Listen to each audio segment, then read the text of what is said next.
دوستو اس تجزیے میں آپ سب کا خوش آمدید۔ آج ہم ایک ایسی بات کرنے والے ہیں جو ہم سب کی زندگی سے براہ راست جڑی ہے، یعنی دولت۔ اسے کیسے کمائیں، کیسے بچائیں اور پھر اسے کیسے بڑھائیں۔ پرانے اور نئے دور کی بہترین حکمت عملیوں کو ملا کر ہم ایک ماڈرن ویلتھ بلو پرنٹ تیار کریں گے۔ تو چلیے بغیر کسی تاخیر کے سیدھا موضوع کی طرف چلتے ہیں۔ ذرا سوچئے، پہلے کیا ہوتا تھا؟ دولت کمانے کا ایک سیدھا اور محفوظ راستہ مانا جاتا تھا۔ اچھے نمبروں سے پڑھائی کریں، 40 سال تک کسی کمپنی میں دل لگا کر نوکری کریں اور پھر آرام دہ ریٹائرمنٹ کا انتظار کریں۔ لیکن سچائی یہ ہے کہ آج کی تیزی سے بدلتی ہوئی معیشت، ٹیکنالوجی اور آٹومیشن نے اس پرانے وعدے کو بالکل بدل کر رکھ دیا ہے۔ اب صرف ان پرانے طریقوں پر بھروسہ کر کے مالی آزادی حاصل کرنا تقریباً ناممکن ہے۔ ہمیں نئے دور کے حساب سے اپنے نقطۂ نظر کو بدلنا ہوگا۔ تو آج کی اس گفتگو کا روڈ میپ کیا ہوگا؟ ہم ان 6 اہم پہلوؤں پر بات کریں گے۔ پہلا، نئی معیشت کی حقیقت۔ دوسرا، اعلیٰ پیمانے کی جدید مہارتیں۔ تیسرا، اپنے سائیڈ ہسل کو بڑا کرنا۔ چوتھا، سمارٹ قرض اور بچت۔ پانچواں، انڈیکسنگ کی طاقت۔ اور آخر میں کمپاؤنڈنگ کا جادو۔ تو چلیے اپنے پہلے حصے کی طرف بڑھتے ہیں، نئی معیشت کی حقیقت۔ اگر ہم پرانے دور کو دیکھیں تو وہاں کام کا سیدھا سا مطلب تھا سخت جسمانی محنت یا کسی دفتر میں گھنٹوں بیٹھنا۔ ہم اپنا وقت دیتے تھے اور بدلے میں پیسے ملتے تھے۔ لیکن آج ہم اٹینشن اکانومی یعنی توجہ کی معیشت میں جی رہے ہیں۔ انٹرنیٹ اور ٹیکنالوجی کی بدولت اب لیوریج یا اثر رسوخ کا تصور بالکل بدل چکا ہے۔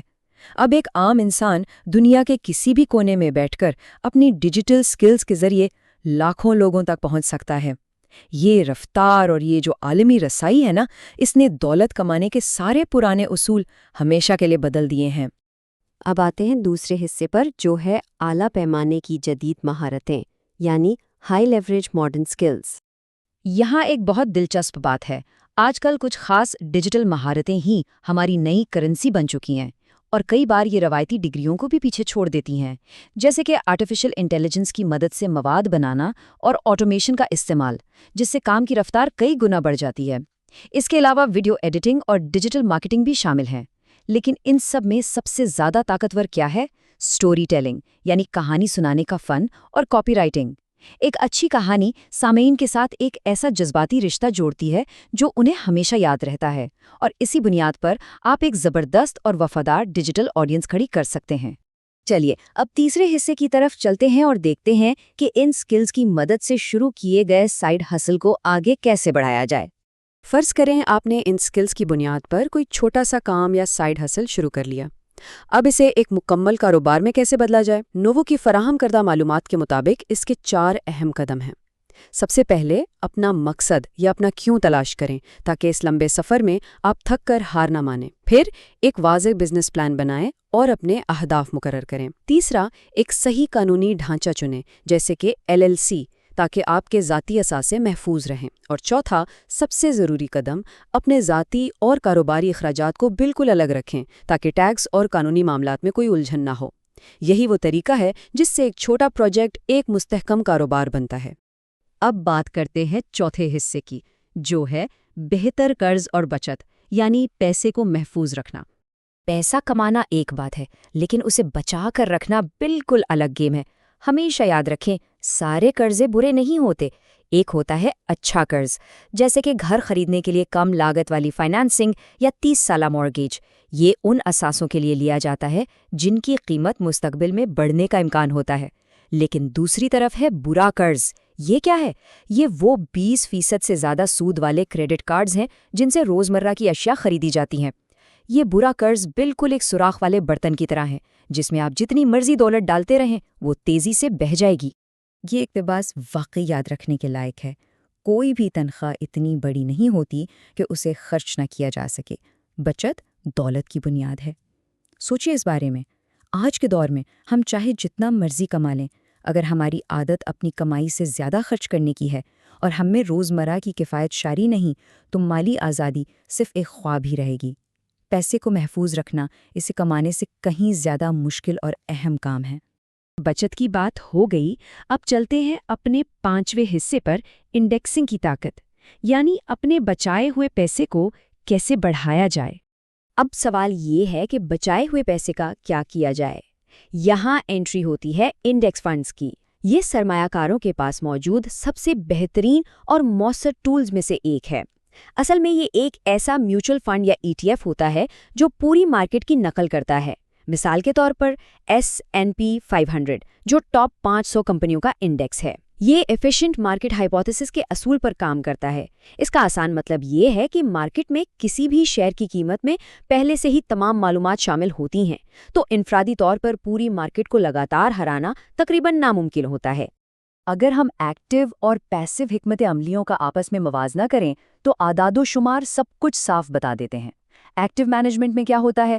فنڈ مینیجرز خود سٹاک چنتے ہیں، مارکیٹ کو ہرانے کی کوشش کرتے ہیں، اور اس کوشش میں ان کی فیس اوسطاً 1.15% تک ہو سکتی ہے۔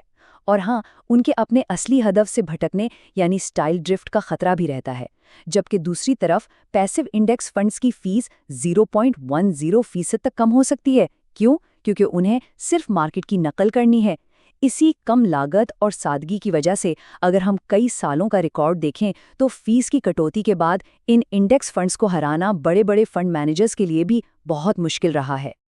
لیکن دیکھیے، پوری تصویر دیکھنے کے لیے غیر جانبدارانہ طور پر انڈیکسنگ کے کچھ نقصانات کو سمجھنا بھی لازمی ہے۔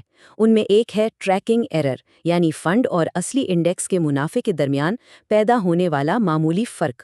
ایک اور بڑا مسئلہ ہے آربیٹراجرز کا۔ یہ کچھ تیز رفتار الگورتھمک ٹریڈرز ہوتے ہیں جو پہلے سے ہی اندازہ لگا لیتے ہیں کہ انڈیکس میں کون سی کمپنی شامل ہونے والی ہے، اور پھر وہ قانونی طور پر اس کا فائدہ اٹھاتے ہیں۔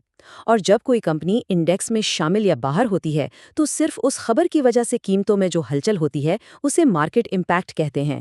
چلیے اب آتے ہیں اپنے آخری اور سب سے شاندار حصے پر، کمپاؤنڈنگ کا جادو۔ QNet کے فراہم کردہ ڈیٹا سے ہمیں طویل مدتی مالی تحفظ اور دولت بنانے کے اصل انجن کا پتہ چلتا ہے، جو کہ ہے وقت اور مستقل مزاجی۔ ایک واقعی عملی مثال لیتے ہیں۔ فرض کریں کوئی شخص مستقل مزاجی سے ہر مہینے صرف $200 کی سرمایہ کاری کرتا ہے۔ اسے سالانہ اوسطاً 7% منافع مل رہا ہے، اور وہ یہ سلسلہ پورے 30 سال تک بغیر روکے چلاتا ہے۔ تو اس عام سی لگنے والی مسلسل کوشش کا حتمی نتیجہ کیا نکلے گا؟ نتیجہ واقعی حیران کن ہے۔ $2,43,933۔ جی ہاں، یہی ہے کمپاؤنڈنگ یعنی منافع پر منافع کی طاقت۔ جب آپ کی سرمایہ کاری پر منافع ملنا شروع ہوتا ہے تو یہ بالکل پہاڑ سے گرتی ہوئی برف کی گیند یعنی سنو بال کی طرح کام کرتا ہے۔